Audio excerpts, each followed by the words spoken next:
yeah, if we search Mumbai on the Google, so this is one of the first image which come up for the city of Mumbai. And this Mumbai is located on the globe in this country of India, and in India in the state of Maharashtra. And this highlighted part is officially known as the city of Mumbai. But actually, it have a larger influence over a much larger area, both economically and socially.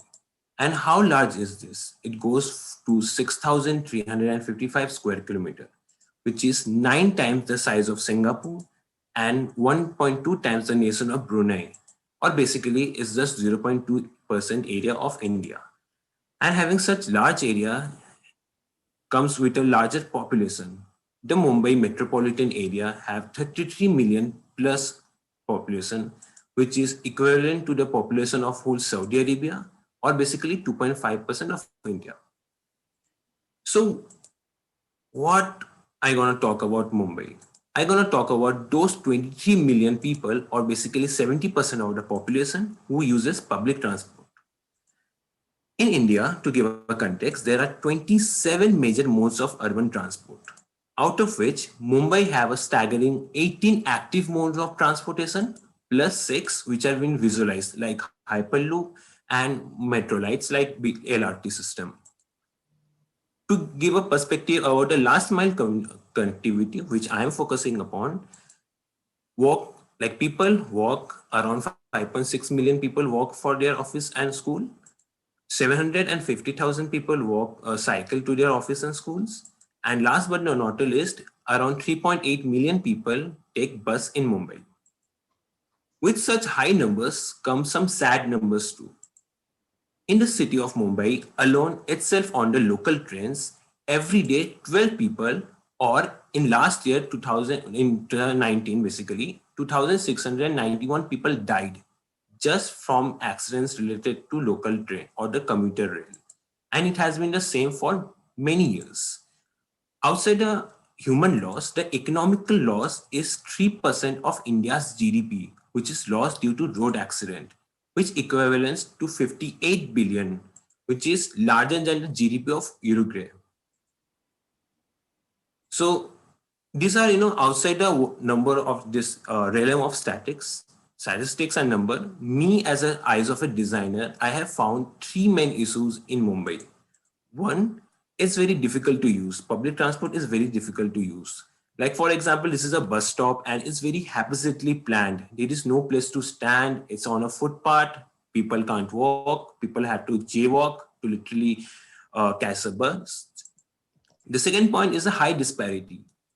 People who have a higher income prefer car. People who have a lower income prefer public transportation. Even in public transportation, there are some medium modes like this monorail, which have a higher fare price, whereas local trains or the commuter rails have a lower. And the third part is a lack of space.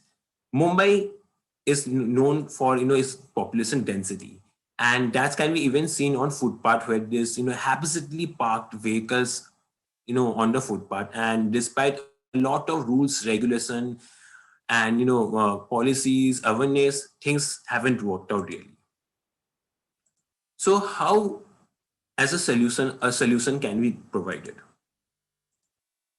So here I took up this very typical Mumbai footpath and redesigned into a pedestrian street, where the first point is allowing wheelchair access for easy movement. A able person can easily climb a slope, but a disabled person can't. For them, a slope is very much required. Secondly, providing tactile tiles for those who can't see or have a very very less power through their eyes to spot things. Third is provide benches. So benches have very easy to understand uses, but this is for peak hours. During non-peak hours, the same benches can be an homeless friendly infrastructure, and also dogs can can sleep below it, so that dogs are kind of the protectors of the neighborhood. Like they chase away thieves, they chase away antisocial elements. So such benches can be a boon to a neighborhood. Providing bollards and cycle lanes in place of parking lane acts as a acts allows people to use the cycle lane to obviously cycle, and second also it promotes jaywalkers and it protects them so that neither the vehicle nor the jaywalkers come in each other's way. Also, no interesting point, if you see, the bowler's heights are kept short so that cycles with a side carrier or a milk can easily enter the space. Last but not the least are these trees. So trees are very regular feature on our footpaths, but the placement of trees enables shade and shade from both sunlight and rain to both the pedestrian and the cyclist. Coming to the second part of the solution is this a regular bus stop. So a redesigned bus stop has features like keeping parallel cycle stands so that cyclists can park their cycle just next to the point of transit. So there is a quicker transit between a bus and a cycle or vice versa. Second is having bus bays instead in a place of the cyclist lane so that the bus can be nearer to the footpath. It doesn't have to stop in between the road and people can easily stand on footpath. Also, it takes the space of the cyclist lane because cyclists have a lesser speed than the regular vehicle so that the bus itself doesn't become a hazard to the other people. Third is providing infographic to the bus stand so that more people, especially tourists and those who are coming from higher class of the society who have no idea how things work, or sometimes even apps like Google Maps couldn't show the accurate result. For them, a printed infographic is much helping. And the fourth one is to provide this extra space so that at least a wheelchair uh, can go and people can stand on the bus stop itself, which enables more and more benefit for the commuters and also increase the safety on the roads of Mumbai. Third is converting the zebra crossing into a speed breaker come crossing where the high bola, this bollards prevents the entry of vehicle into the footpath and also allows people to easily cross, people from both able and disabled community. Not only wheelchairs, but things like trolley or a cart which have a wheel can also easily cross the road without actually stepping down. So in a good scenario, such things can be very easily and cheaply worked out. Last but not the least is in Mumbai, there are a lot of footwork bridge which connects the railway station with other features. So to make them more accessible to the cyclist, one, providing these cuts at the footpath so that cyclists can easily enter and exit the footpath. Interesting fact, these cuts are very small so that there is no rapid entry or exit of cycles so that both pedestrian and cyclists are safe. And last is providing the bars on the staircase so that any cyclist who want to push up their cycle to the top floor or to the another level can easily push their cycle. But again, this depends upon the available space on the staircase. Other than this, there are few traditional solutions which can act as a support feature to this. For example, creating underground markets where a lot of hawkers or shopkeepers can open their shop and it allows an economic boom in the neighborhood. Second is providing bus rack.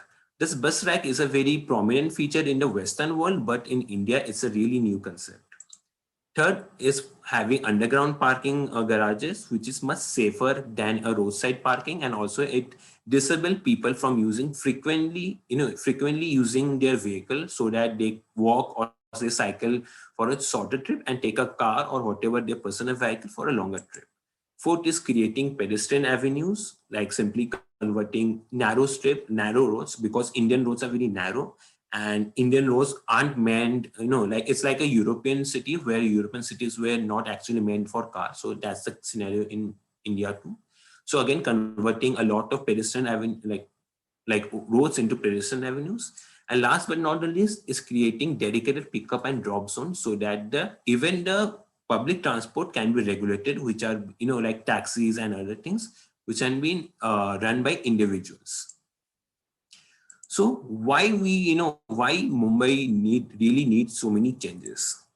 So bringing to one of the chart by Institute of Sensible Transport, the balloons here represent the grams of CO2 per person kilometer travel, and the footprints are the space required. So you can easily see how trains, buses and bike require lesser uh, CO2 and lesser space, whereas the cars take more space. If I talk in a much simpler language, the famous poster, this is the city of Munster in 1991 published this, and it's very much self-explanatory. Coming to the third part is like interesting when the Transformative Urban Mobility Initiative made a study on how the amount of traffic, affects friendship or, a community building. So lighter the traffic, more the community mix up, whereas the heavier the traffic, lesser the people, lesser the acquaintance. And last but not the least is an interesting chart by Moving Forward Disclosure Media, where they took four modes, and they made the research that if you spend $10 on walking, the society spends $0.1. Where similarly for cycling, it's 0.8, for bus, it's $15, and for car, if you spend $10, it's staggering 92. So if I want to conclude my presentation with saying this is an universal anti-car, pedestrian-centric, inclusive, cycle-friendly, low-cost metro solution for various crowded streets located in Mumbai metropolitan region, with provision to adapt, implement various present and upcoming features in order to support Mumbai's growing need of space and its uses, where utilizing its existing infrastructure and not introducing alien ideas, which will leave both short-term benefits like lesser pollution, traffic disruption, and long-term benefits like better living condition, mobility pattern, and lesser socio-economic